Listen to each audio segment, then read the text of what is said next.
ପାରଳାଖେମୁଣ୍ଡି ସହରର ନଗରପଲ୍ଲୀ ସାହିର ଏକ ଭଡ଼ା ଘରେ ସ୍ୱାମୀର ତଣ୍ଟି କାଟି ହତ୍ୟା ଘଟଣାରେ ଅଭିଯୁକ୍ତ ସ୍ତ୍ରୀ ହାରି ରୋହିତକୁ ଗିରଫ କରି କୋର୍ଟ ଚାଲାଣ କରିଛି ପୋଲିସ। ଏନେଇ ଏକ ସାମ୍ବାଦିକ ସମ୍ମିଳନୀରେ ସୂଚନା ଦେଇଛନ୍ତି ଗଜପତି ଏସପି ଯତୀନ୍ଦ୍ର କୁମାର ପଣ୍ଡା।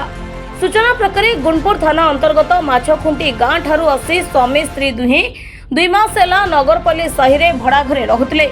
ପାରଳାଖେମୁଣ୍ଡି ସହରରେ ଚାକିରି ମିଳିବ କହି ସ୍ତ୍ରୀ ହାରି ରୋହିତ ସ୍ୱାମୀ ମେଦଲା ଜଗଦୀଶକୁ ସାଥିରେ ନେଇ ଚାଲି ଆସିଥିଲେ। ଅନେକ ସମୟରେ ସ୍ୱାମୀ ସ୍ତ୍ରୀ ପରସ୍ପରଙ୍କ ଚରିତ୍ରକୁ ନେଇ ସନ୍ଦେହ କରି ଉଭୟଙ୍କ ମଧ୍ୟରେ ଝଗଡ଼ା ଲାଗି ରହୁଥିଲା।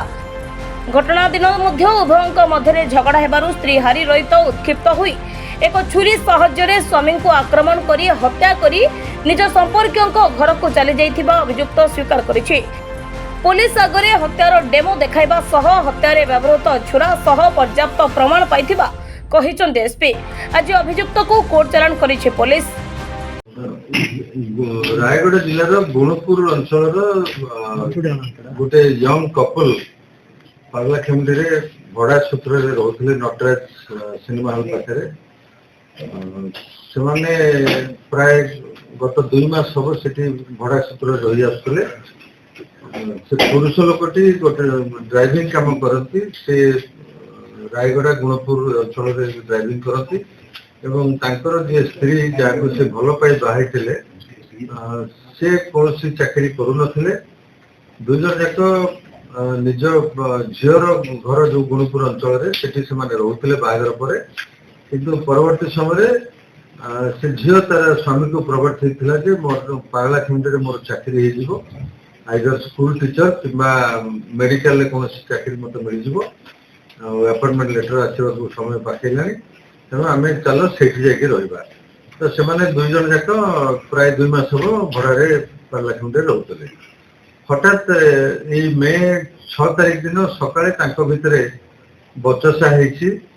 2 जन परस्पर को निजर चरित्र बाबद सन्देह करी निज भीतर गाड़ी गुलच मारपीट एमती होता। हठात 7 तारिख दिन सकाळे से घर दुर्गंध आसुवा देखी जे घर मालिक थाना आसी रिपोर्ट करते एवं थाना तरफ जाए कबाट खोली देखा मिलला जे से युवक जनक मृत अवस्था मृत डेड बॉडी पड़ी एवं नाकरू प्रचुर रक्तस्राव होता जहाँकि बेक एवं छाती रे से रक्त गुड़ाक बोईला। संगे संगे इनक्वेस्ट कराइला जिला हेडक्वार्टर हॉस्पिटल को पोस्टमार्टम पठाइला। परवर्ती समय से मृतकंकर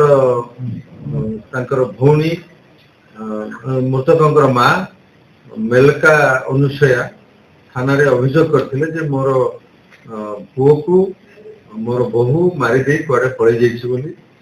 या आमर तदंत केस रजिस्टर कराइला एवं तदंत करागला। तदंत समय जना पड़ता जे 6 तारिख दिन कली झगड़ा 2 जन होगा मारपीट होता एवं परे से स्त्री घर को कबाट को आउजे दे तरतर भाव में 2टी बैग धरी से पड़ जाता, जोटा कि पड़ोशी एवं अन्य आई विटनेस पाखे आमको शुणा मिलता। तो पोस्टमार्टम समय गभीर क्षत देखा मिलता डेड बॉडी बेक एवं छाती रे। या भित्ति कर पुलिस सन्देह दृढ़ीभूत होता से मृतक स्त्री उपरे, जहाँ को गतकाली रायगढ़ जिलार गुरुपुर थाना अंचल गाँव गिरफ कर आज कोर्ट चालान कर इंटरोगेशन समय से निजे स्वीकार कर आम स्वामी स्त्री भलरे रोलु किंतु चरित्र को लेकिन आम 2 जन को ऊपर सन्देह रहा जो आम झगड़ा है। झगड़ा परिवा कटा छुरी रे मो स्वामी को आघात करथिली बेक और छाती को, जहाद्वारा से घटनास्थल मृत्यु हो जाता एवं मृत्यु देखी से पड़ जाता कथा पुलिस निकट में स्वीकार कर। अच्छा नहीं अन्य कौन संपृक्तिर कौन प्रमाण नहीं, केवल जो मुदला होती स्त्री स्वीकारोक्ति को भित्ति करी पारिपार्श्विक अवस्था परवर्ती घटना परवर्ती समय तांकर जो कंडक्ट थिला सबको लेकिन आम कन्फर्म आमको जना पड़ुची जे स्त्री ही मर्डर करिछि एवं से परिवारटा छुरी मध्य रिकवरी हो सारी से देखा मुताबक ताकू मध्य आम रिकवर करसे जदि से बाबद आमर जदि आवश्यक हम तदंत समय आम ताकू तदंत परिसरभुक्त करूँ जदि कहार अन्य प्ररोचना बा कहारी साहाय्य से एभली कांड घटई आईन अनुसार जहाँ कार्यानुष्ठान करवा सुधा आम मोबाइल फोन को जबत करूँ मृतक मोबाइल फोन मुदला मोबाइल फोन से गुड़ाई तथ्य आमको मिली व्यतीत जो छुरी को से अस्त्र भाव में व्यवहार करते स्वामी को मारने से रक्त छिटा रही जबत कराई मुदला पिंधि रक्त भिसा पैंट सार्ट और अन्य जिन जबत कराई आज कोर्ट चालान कर